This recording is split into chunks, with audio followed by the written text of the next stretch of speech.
কি গো রিঙ্কুর মা, শুনলাম তো বোর্ডের নাকি রেজাল্ট বেরিয়েছে। তা তোমার মেয়ে কত পেলো গো?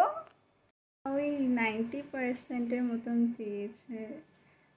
তা দিদি, তোমার মেয়ে কেমন পেয়েছে গো?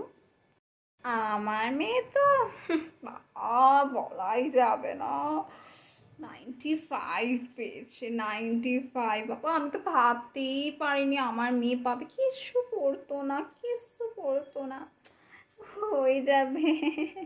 ভালোই পেয়েছিল বলো। আসলে আমিও ভালো ছিলাম তো, ভালোই পেয়েছিল।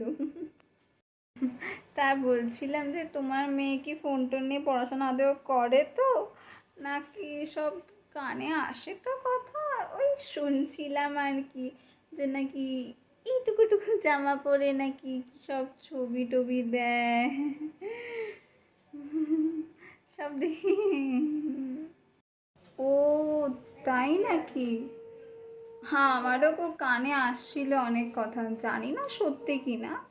ওই তোমার মেয়ে নাকি দুদিন পর কার হাত ধরে নাকি পালিয়ে যাবে। ওই তো রাস্তার মোড়ে গল্প করছিল, তুমি আমি একসাথে কোথায় যাব পালিয়ে।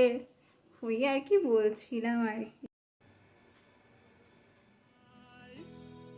আজ না না, ফাগুনি পূর্ণিমা রাতে চল পলায়ে যাই।